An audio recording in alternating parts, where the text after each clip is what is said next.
tal? Pues muy buenas tardes a todos, a todas. Bienvenidos nuevamente a estas cápsulas sobre administración pública que estamos construyendo aquí desde el CIE de Santa Fe y que nos servirán pues para entrar a un proceso de discusión y de debate más rico con todos ustedes en el futuro y con los profesores que están en la sede Centro Aguascalientes. De la misma manera, pues les recordamos que estas sesiones, estas discusiones, pues son solamente la parte preliminar, digamos, para que ustedes puedan comenzar a discutir sobre este tema con sus profesores en la sede. Y recuerden que tenemos también la herramienta del foro, donde también es un punto que podemos utilizar de una manera bastante más eficaz y dinámica para intercambiar ideas y para intercambiar preguntas y cuestionamientos sobre este tema. Bueno, pues las sesiones que tenemos pensado para estos días tiene que ver con ya la última parte de nuestro curso, que podríamos resumir en dos palabras, lo que se llama la corriente de la gestión pública y la corriente de la nueva gestión pública.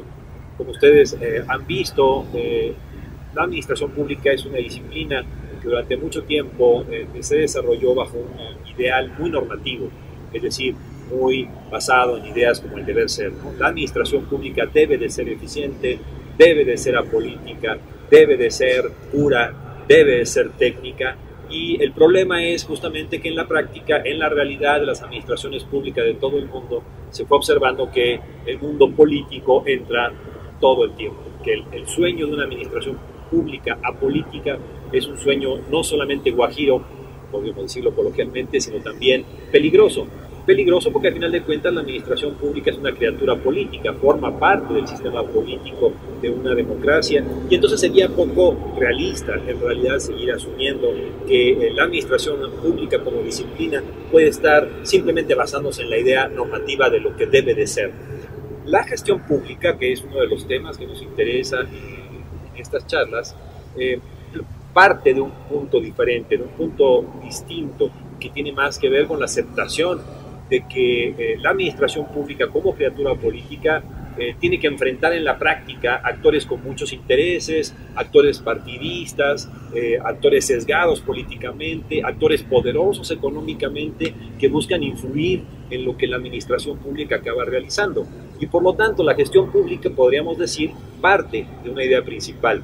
Lo más importante no es investigar o estudiar o definir qué es lo que debe de hacer la administración pública, sino lo más importante es comprender qué es lo que hace en la práctica, qué hacen los tomadores de decisión, qué hacen los administradores públicos, los servidores públicos, los políticos en la realidad del día a día para construir lo que conocemos como la acción gubernamental.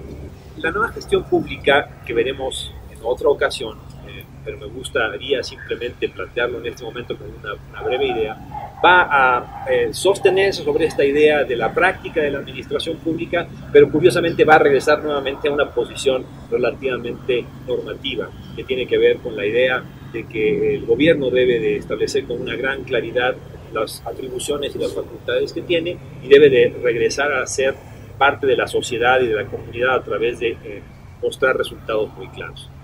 Como ustedes pueden observar, ya estamos en un tipo de discusión distinta a la que ustedes han visto en sesiones anteriores, y me parece que es una aportación interesante que formará parte del debate en los próximos días con sus profesores en la sede Centro. Bueno, entonces comencemos a hablar sobre los inicios de esta visión, que podríamos llamar la gestión pública.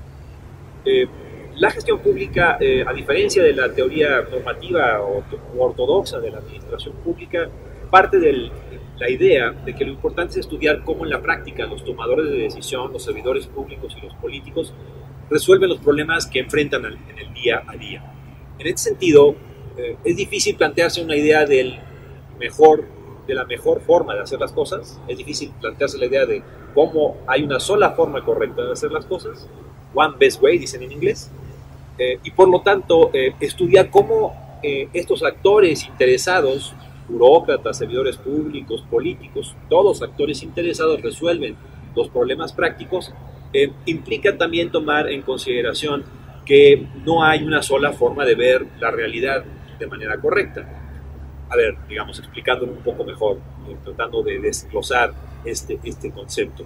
Si lo que nos interesa es cómo las personas toman decisiones en la práctica, tampoco podemos asumir que estas personas que toman decisiones en la práctica son apolíticas o son neutrales. Un autor muy famoso, que pues para muchos es el parteaguas del inicio de la gestión pública, Graham Allison, realizó un estudio que es paradigmático en este sentido. Este estudio analiza la manera en que el gobierno de Estados Unidos tomó decisiones para resolver la crisis de los misiles soviéticos instalados en Cuba en 1962. Como probablemente ustedes han leído, estos 13 días fueron días terribles de gran crisis mundial porque se estuvo en la práctica realmente muy cerca de una guerra nuclear entre las dos superpotencias, entre Estados Unidos, cuyo presidente en ese momento era Kennedy, y entre la Unión Soviética, cuyo secretario del partido era Khrushchev. ¿Cuáles son los hechos? Bueno, los hechos básicos es que los Estados Unidos lograron identificar a través de sus servicios secretos y de inteligencia que en octubre de 1962 misiles nucleares de amplio alcance estaban siendo instalados cerca de La Habana, Cuba. Evidentemente, esto desató una reacción de los Estados Unidos, la cual comenzó con una serie de negociaciones diplomáticas y con una advertencia muy fuerte a la URSS de que no iba a permitir que estos misiles fueran operativos en su momento. La URSS mantuvo durante varios días el intento de instalación de estos misiles. Los Estados Unidos entonces crearon un bloqueo naval, cerraron la isla de Cuba, metafóricamente hablando, con barcos y con submarinos con capacidad militar, y establecieron un cerco donde todo barco que quería llegar a Cuba tenía que pasar por este cerco y esta revisión de los barcos y de los submarinos de los Estados Unidos. El siguiente paso que sucedió en esta crisis es que, afortunadamente para todo el mundo, la URSS decidió retirar los barcos y prometió desechar los misiles y regresarlos a la Unión Soviética, y la crisis termina, digamos, con este punto de acuerdo donde Khrushchev, como secretario del partido de la URSS, toma la decisión no solamente de regresar los barcos que ya estaban llevando más misiles a Cuba, sino además toma la decisión de retirar los que ya estaban instalados en Cuba. La genialidad de Allison está en estudiar justamente cómo fue el proceso de decisión, por qué se llegó a identificar los misiles en esa época cuando ya había algunos misiles instalados en Cuba, cómo se llegó a la decisión del bloqueo y por qué no se tomaron otras alternativas, como por ejemplo un ataque nuclear a La Habana o un ataque quirúrgico, entre comillas, con aviones. Cómo fue que a final de cuentas se llegaron a negociaciones que en última instancia nos llevaron al resultado que observamos, es decir, que la URSS aceptó retirar los misiles y esto se vio como un triunfo de la administración del presidente Kennedy. Lo que Allison propone entonces es que debemos de estudiar cómo los lentes analíticos que utilizamos para observar una realidad, los lentes analíticos que como tomadores de decisiones utilizamos para comprender la realidad, son críticos a la hora de también comprender por qué se tomaron ciertas decisiones y por qué se llegaron a ciertos resultados. Allison propone entonces tres grandes modelos o tres grandes lentes analíticos. Al primero le llaman modelo racional o modelo 1, como se le conoce en la literatura. Al segundo se le llama modelo organizacional, que se le conoce también como el modelo 2 de Allison. Y al tercero, modelo 3 evidentemente, se le conoce como de política burocrática. El modelo 1 parte del supuesto de que los actores todos somos racionales, es decir, definimos objetivos, tenemos preferencias, analizamos las alternativas que tenemos y escogemos la alternativa que maximiza la preferencia y el objetivo que queremos alcanzar. Cuando se refiere a tomamos decisiones, estamos hablando de que no solamente las personas tomamos decisiones, sino, por ejemplo, países u organizaciones.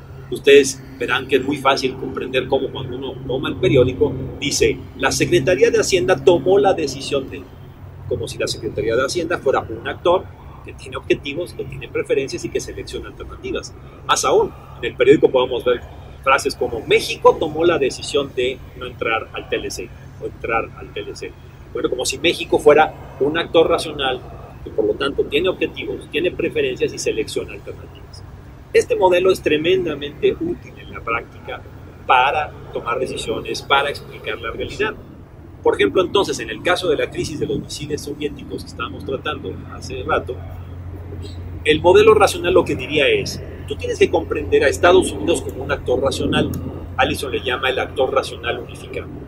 Este actor racional unificado, llamado Estados Unidos, tiene objetivos. Lo mismo la URSS. La URSS también es un actor racional unificado que tiene objetivos. El objetivo de la URSS al poner los misiles en Cuba era maximizar su capacidad de ataque ante los Estados Unidos, o por lo menos una proporción de amenaza mayor de los misiles soviéticos a Estados Unidos. Y Estados Unidos tiene como objetivo maximizar su seguridad y el beneficio político de sus acciones, y cuando la URSS decide tomar esta postura y posicionar estos misiles, afecta a su objetivo principal de seguridad y de beneficio político. Entonces, como actor racional, los Estados Unidos, a través de su presidente y de su Consejo de Seguridad, se reúnen y analizaron alternativas. ¿Qué alternativas? Una alternativa era una represalia nuclear. Otra alternativa era un ataque quirúrgico con aviones. Otra alternativa era una invasión con tropas de tierra. Otra alternativa era el bloqueo. Bajo esta idea del modelo racional, los actores racionales, a su vez, de Estados Unidos se reúnen, se sientan, toman decisiones y, analizando pesos, beneficios, costos de cada alternativa, llegan a tomar una decisión.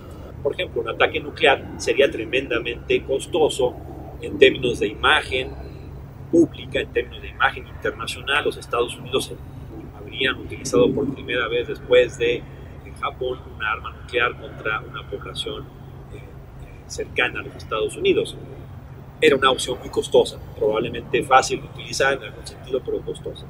Segunda alternativa, un ataque quirúrgico con aviones. Bueno, se analizaron los modelos que existían y se llegó a la conclusión de que el grado de éxito del ataque quirúrgico era aproximadamente de 50-60%, lo cual era muy bajo nivel de éxito. Tercera alternativa, utilizar tropas de tierra. Probablemente ustedes recordarán que Estados Unidos pocos meses antes había tenido un grave fracaso en lo que se conoce como la invasión de Bahía de Cochinos, y por lo tanto, digamos, mandó tropas no norteamericanas, sino de cubanos enojados con el régimen de Castro, que fracasaron rotundamente en invadir Cuba, por lo cual no era una opción políticamente viable. Así que quedaba la única alternativa que parece de costo bueno y de un beneficio alto, que era un bloqueo naval. La lógica racional diría que este bloqueo naval lo que permitía era dos cosas. Primero, planteaba que Estados Unidos no tenía que atacar militarmente a nadie en primera instancia, y segundo, le dejaba, por así decirlo, la pelota del lado de Khrushchev. Es decir, si alguien iba a atacar militarmente era Khrushchev si se negaba a detenerse ante los barcos que realizarían este cerco a la isla de Cuba. El modelo racional, entonces, nos lleva de la mano a comprender cómo se analizan costos y beneficios, y en este caso se llega a la conclusión de que el bloqueo era la mejor decisión o la decisión más racional, porque era la que tenía los menores costos y los mayores beneficios. La historia del modelo racional, sin embargo, comienza a tener problemas, y esto también lo analiza Allison. Por ejemplo, ¿por qué el bloqueo? ¿Y por qué no el ataque quirúrgico? En teoría, porque el ataque quirúrgico era un ataque que tenía un costo muy alto debido a su baja probabilidad de éxito. Sin embargo, cuando se analiza en la práctica lo que los tomadores de decisión en el Consejo de Seguridad de los Estados Unidos discutían, uno podría observar que hubo varios momentos en que la mayoría de los asistentes del Consejo de Seguridad de los Estados Unidos analizaban que el punto principal que mejor iba a obtener resultados era básicamente el ataque quirúrgico. ¿Por qué? Si la mayor parte de los decisores en ciertos momentos llegaron a la conclusión de que era el ataque quirúrgico, ¿por qué se llegó a la solución del bloqueo? Esta cuestión no la explica con claridad el modelo racional. Otro dato que explica que el modelo racional tiene limitaciones.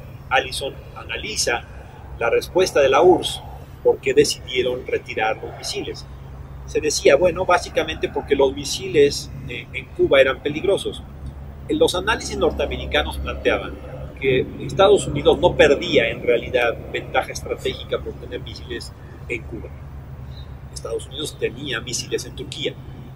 Entonces, esos misiles en Turquía estaban más cerca o tan cerca de la URSS como los misiles de Cuba en Estados Unidos. No había una diferencia estratégica, es decir, no parece que la discusión haya sido un problema de capacidad estratégica que se estaba perdiendo respecto de la URSS. Parece ser que había otras variables.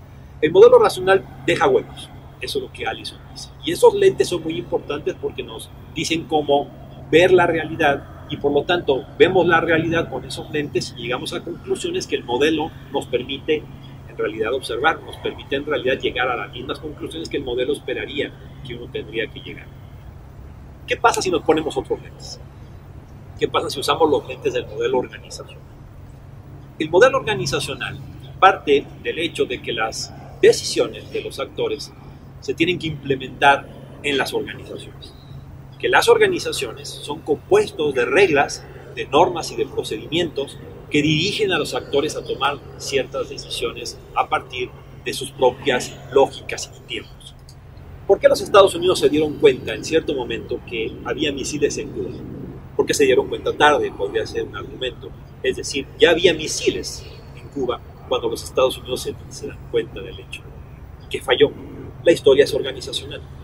La CIA tenía fotos varios días antes respecto de la entrada de los misiles a Cuba. ¿Por qué no se los dio a conocer al presidente?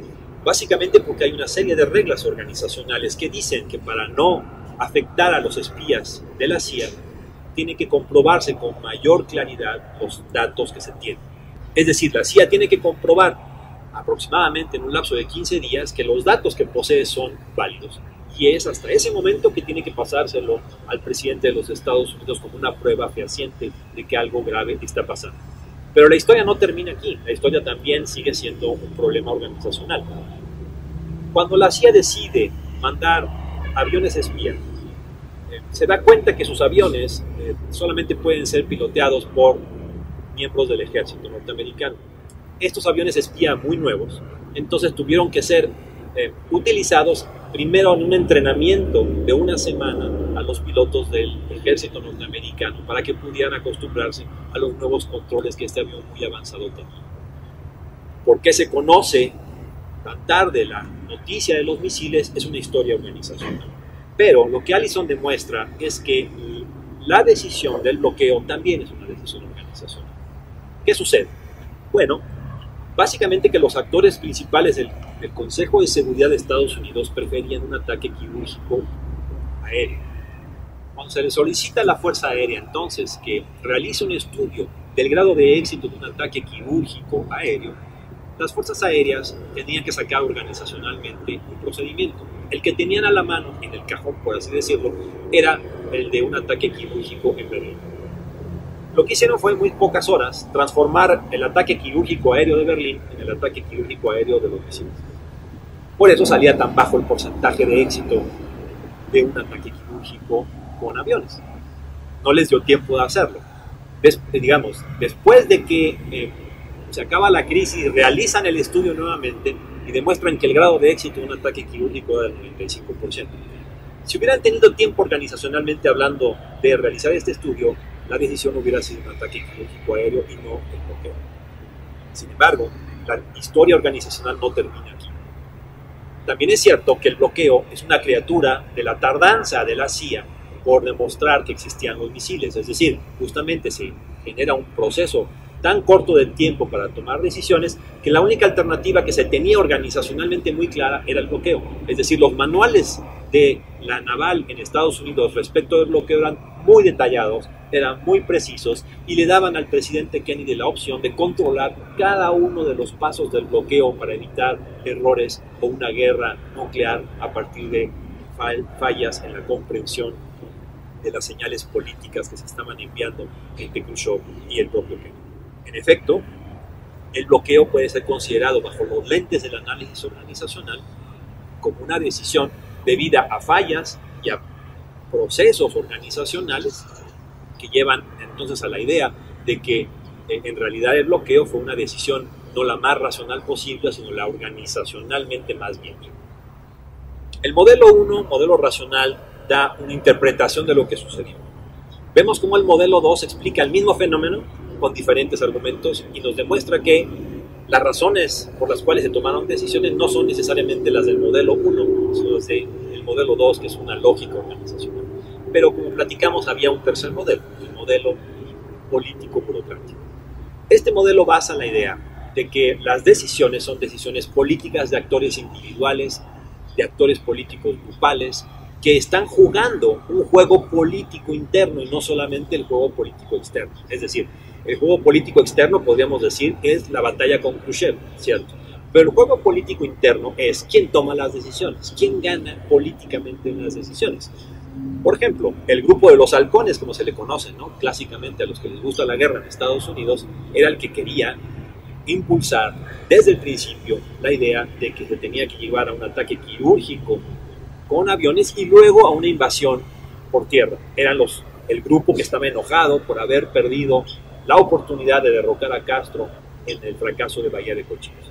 Y estaba el otro grupo político más cercano al presidente, el hermano del presidente, por ejemplo, incluido, que preferían no meter a Estados Unidos en un nuevo fracaso y una guerra sangrienta, sino que preferían una opción que dejara a Estados Unidos todavía flexibilidad para no iniciar una guerra terrestre y mucho menos una guerra nuclear. La posición política de la gente cercana al presidente Kennedy desde el principio fue la del bloqueo, porque justamente esta le permitía políticamente no entrar en una guerra inmediata y dejar del lado de la cancha de Khrushchev la decisión de entrar en una guerra o no. En otras palabras, Allison muestra cómo en las discusiones entre los grupos que había en el Consejo de Seguridad norteamericana, cada grupo estaba tratando de impulsar su propia posición, buscando argumentos técnicos, racionales y organizacionales sobre una decisión que ya estaba tomada, es decir, que ya querían defender una posición, no estaban buscando la más racional, sino la más adecuada a sus intereses políticos. Justamente el error de la CIA le da una gran oportunidad al grupo más cercano al presidente para impulsar el bloqueo como la opción más válida. Incluso, organizacionalmente hablando, tuvieron que modificar varios de los preceptos de la naval de Estados Unidos para permitir al presidente controlar prácticamente día a día, hora por hora, lo que sucedía con los barcos, mandando señales a los barcos rusos que se acercaban por los misiles. El juego político no termina ahí. Hubo negociaciones políticas secretas de enviados del presidente Kennedy con el presidente Khrushchev, donde la discusión fundamental era cómo el presidente Khrushchev se salía del problema en el que se había metido de una manera honorable. Y la manera honorable terminó siendo que, todo en negociaciones secretas que luego se descubrieron, que Estados Unidos retiraría sus misiles de Turquía, pero no lo haría público y lo haría poco a poco, bastante tiempo después de que la URSS retirara sus misiles de Cuba. El tercer modelo, este tercer grupo de lentes analíticos, nos dan una interpretación diferente de lo que pasa en la práctica. Lo que se están jugando son intereses políticos, actores políticos que luego lo justifican con argumentos racionales y con argumentos organizacionales. El libro de Allison, famoso, sin lugar a dudas, se llama La esencia de la decisión. Este libro, que explica los tres modelos y la manera en que los tres modelos a su vez nos tratan de explicar lo que sucedió en la práctica, nos dan varias lecciones.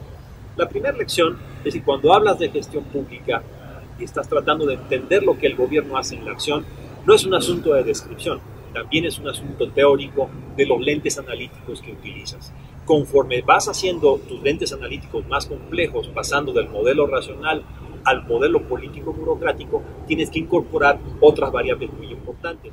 Cuando analizas entonces a partir de la idea de la gestión pública, tú no puedes asumir directamente que los tomadores de decisión simplemente están resolviendo problemas en la práctica de una manera directa. En realidad, tienes que incorporar una mayor complejidad de variables que van desde lo racional, es decir, los objetivos y las alternativas que se toman en cuenta, pero también la lógica organizacional hasta llegar a la lógica política que te dice que los actores gubernamentales, burocráticos, tienen intereses políticos que lo juegan en la práctica, justificándolo con razones organizacionales y justificándolo con razones racionales.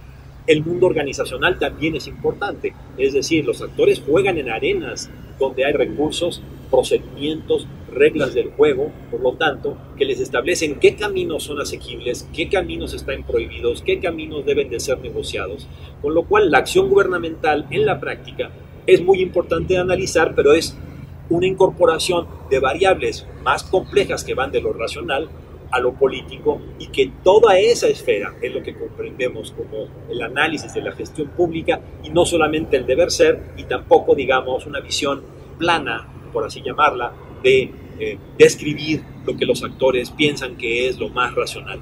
Allison es un texto fundamental en este sentido porque abre la puerta a toda una nueva lógica de estudiar la administración pública. Cómo políticamente los actores convierten sus acciones en acciones racionales. Puede ser una de las maneras de comprender mejor la importancia del texto de Allison como la primera fuente de la gestión pública contemporánea. Nueva gestión pública porque de alguna manera es un regreso, un estudio que trata de renovar a la gestión pública, esta idea de la acción gubernamental en la práctica, pero donde ahora también se incorpora la necesidad de hacer a los gobiernos rendir cuentas por resultados, que va a ser el principio fundamental de la nueva gestión pública, que lo veremos en la próxima sesión.